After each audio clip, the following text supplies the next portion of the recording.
નમસ્તે, હું છું એડવોકેટ દિનેશ રાઠોડ. ઇલાહાબાદ હાઈકોર્ટનો ઐતિહાસિક નિર્ણય.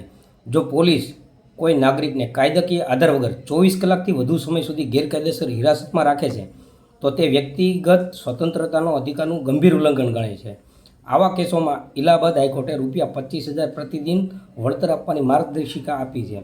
ખાસ વાત તો એ છે કે આ રકમ જનતાના ટેક્સમાંથી નહીં પરંતુ જવાબદાર અધિકારીઓ પાસેથી વસૂલ કરવાની દિશા પણ કોર્ટે દર્શાવી છે. નાગરિકોની વ્યક્તિગત સ્વતંત્રતાના રક્ષણ માટે કોર્ટે સ્પષ્ટ કર્યું છે કે કાયદાના દુરુપયોગ બદલ હવે સરકારી તિજોરી નહીં પરંતુ જવાબદાર અધિકારીઓ પર વ્યક્તિગત જવાબદારી નક્કી થઈ શકે છે. આ કેસમાં અરજદારને કોઈ કાનૂની આધાર કે એફઆઈઆર વગર 8 દિવસ સુધી ગેરકાયદેસર રીતે હિરાસતમાં રાખવામાં આવ્યો હતો. હાઈકોર્ટે આનું બંધારણના અનુચ્છેદ 21નું ઘોર ઉલ્લંઘન ગણાવી પીડિતને ₹2 લાખનું વળતર ચૂકવવાનો આદેશ આપ્યો છે. કાયદો નાગરિકોના અધિકારો અને રક્ષા માટે છે, દુરુપયોગ માટે નહીં. પોતાના અધિકારો જાણો, જાગૃત રહો અને અન્ય લોકોને પણ જાગૃત કરો.